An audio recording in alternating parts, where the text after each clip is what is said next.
Ketika tirai sejarah Kekaisaran Ottoman tersingkap, sebuah babak baru dimulai. Sebuah kisah yang terukir dalam lembaran waktu bagi ribuan jiwa yang mencari perlindungan.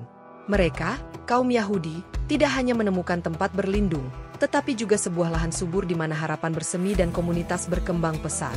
Di tengah kemegahan arsitektur dan kekayaan budaya sebuah imperium, tradisi dan inovasi Yahudi berpadu, menciptakan sebuah narasi keberhasilan yang masih bergema hingga hari ini. Ini bukan sekadar cerita masa lalu, melainkan sebuah pengingat abadi akan ketahanan luar biasa dan kontribusi tak ternilai sebuah komunitas yang menemukan cahaya di bawah naungan kekuasaan baru. Mari kita selami lebih dalam kisah ini, sebuah perjalanan yang menghidupkan kembali sejarah. Bangkitnya kekuatan Ottoman, dari kesultanan kecil menjadi imperium.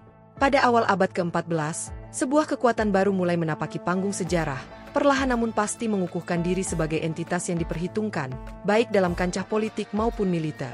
Inilah Kekaisaran Ottoman. Didirikan oleh Osman Gazi, atau yang lebih dikenal sebagai Osman I, sebuah kesultanan Turki yang sebelumnya relatif tidak dikenal, secara bertahap bertransformasi menjadi sebuah imperium yang mengagumkan, memancarkan pengaruhnya ke segala penjuru. Di bawah kepemimpinan para penerus Osman, dominasi Yunani di Mediterania Selatan, yang telah berlangsung ribuan tahun, akhirnya berakhir.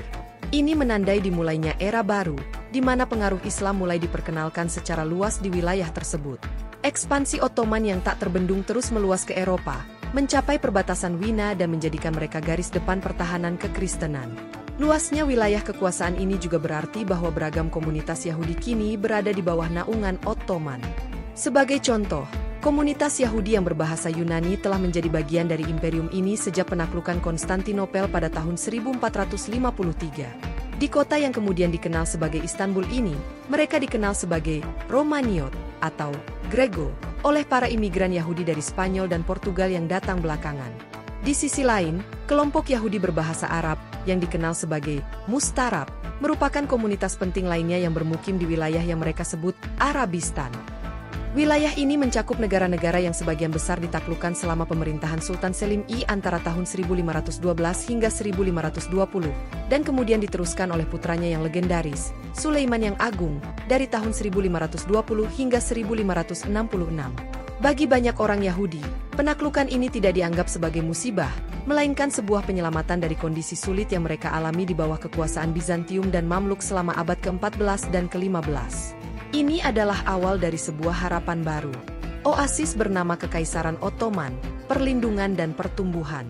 Sejarah mencatat sebuah peristiwa kelam pada tahun 1492, ketika terjadi pengusiran massal kaum Yahudi dari Spanyol, diikuti oleh konversi paksa di Portugal 5 tahun kemudian. Dalam gelombang penderitaan ini, Kekaisaran Ottoman muncul sebagai sebuah oasis yang menyegarkan, sebuah tempat perlindungan bagi ribuan pengungsi Yahudi Ibria. Dengan syarat yang relatif sederhana, mereka hanya diminta untuk membayar pajak per kapita, yang disebut jizya, dan mengakui supremasi Islam. Imperium ini membuka pintunya lebar-lebar bagi mereka yang terusir dari tanah airnya. Akibatnya, pada awal abad ke-16, komunitas Yahudi di wilayah Ottoman telah berkembang menjadi yang terbesar di dunia. Kota-kota seperti Konstantinopel dan Salonika, misalnya, masing-masing menjadi rumah bagi sekitar 20.000 orang Yahudi, menjadi pusat-pusat kehidupan Yahudi yang semarak. Imigrasi berkelanjutan dari semenanjung Iberia tidak hanya menambah jumlah populasi Yahudi secara signifikan, tetapi juga mengubah dinamika sosial dan budaya komunitas Yahudi Ottoman. Para imigran Spanyol dan Portugis, dengan jumlah mereka yang besar dan pengaruh budaya mereka yang kuat, dengan cepat dan secara signifikan, melebihi jumlah Romaniot lokal. Ini menyebabkan budaya dan komunitas asli berasimilasi ke dalam tradisi baru yang dibawa oleh para Sephardi, membentuk identitas Yahudi Ottoman yang unik. Di sisi lain, Sultan Mehmed II, yang dikenal sebagai Sang Penakluk, memiliki visi besar untuk memperkaya dan memperluas ibu kotanya setelah penaklukan Konstantinopel. Untuk mencapai tujuan ini, ia memindahkan banyak penduduk dari berbagai provinsi ke kota tersebut. Perpindahan penduduk ini memberikan dampak yang mendalam pada komunitas Yahudi yang sudah ada di sana. Peristiwa ini mengubah karakteristik komunitas yang telah terbentuk selama era Bizantium. Meskipun kondisi ekonomi dan kebebasan beragama meningkat secara signifikan di bawah Ottoman, banyak kongregasi Romaniot yang lebih tua secara bertahap menghilang, hanya meninggalkan jejak dalam nama-nama sinagoga tertentu di Istanbul. Mereka digantikan oleh kongregasi-kongregasi baru yang sepenuhnya berbahasa Spanyol, baik di ibu kota maupun di kota-kota lain seperti Salonika atau Tiria di Anatolia Barat. Ini adalah masa transisi, masa adaptasi, dan masa pertumbuhan yang luar biasa. Masa keemasan komunitas Yahudi, kemakmuran dan kebangkitan budaya. Dalam keragaman yang kaya di Kekaisaran Ottoman, komunitas Yahudi mengatur diri mereka dalam kongregasi-kongregasi yang dibentuk berdasarkan asal-usul geografis anggotanya. Berpusat di sinagoga, organisasi-organisasi ini menyediakan layanan yang lengkap, mulai dari kebutuhan keagamaan hingga dukungan sosial, membentuk masyarakat yang nyaris mandiri dan terorganisir dengan baik. Hingga akhir abad ke-16, struktur institusi ini cukup lentur, memungkinkan mobilitas sosial yang tinggi di antara anggotanya. Namun, seiring berjalannya waktu, asal-usul geografis menjadi kurang relevan. Dinamika kongregasi kemudian lebih banyak dipengaruhi oleh persaingan antara individu atau kelompok berpengaruh yang memiliki kepentingan berbeda, sebuah cerminan dari kompleksitas sosial yang berkembang.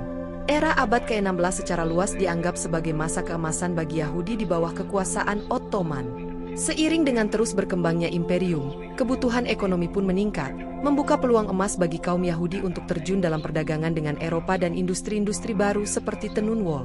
Keahlian mereka dalam jaringan internasional dan pengetahuan tentang pasar Eropa sangat dihargai.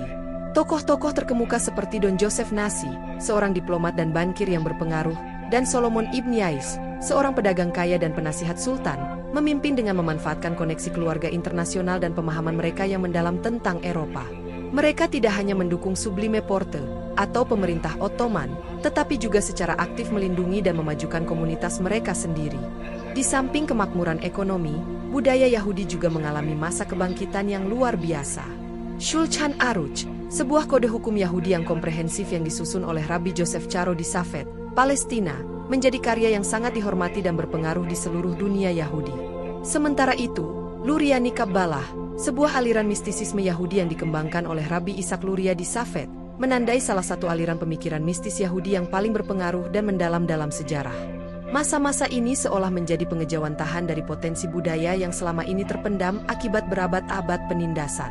Seakan-akan komunitas yang terasingkan ini mendapatkan kebebasan penuh untuk mengekspresikan diri mereka secara utuh, melahirkan karya-karya abadi dan pemikiran revolusioner. Dalam lipatan sejarah, Kekaisaran Ottoman tidak hanya menawarkan sebuah babak baru bagi kaum Yahudi. Mereka tidak hanya sekadar bertahan, tetapi juga mekar dalam cahaya toleransi dan kemakmuran, membuktikan bahwa di bawah naungan yang tepat, semangat dan kreativitas manusia dapat berkembang tanpa batas. Kisah ini adalah bukti nyata akan ketahanan, adaptasi, dan kontribusi yang tak ternilai dari sebuah komunitas yang menemukan rumah dan harapan di sebuah imperium yang luar biasa. Dari keberanian Osman Ghazi hingga kemegahan Sulaiman yang agung, dari pengusiran di Iberia hingga penerimaan di Konstantinopel, kisah Yahudi di Kekaisaran Ottoman adalah tapestri yang kaya, ditenun dengan benang-benang harapan, kemakmuran, dan kebangkitan budaya. Ini adalah cerita yang mengingatkan kita akan pentingnya toleransi dan kekuatan keberanian dalam menghadapi tantangan sejarah.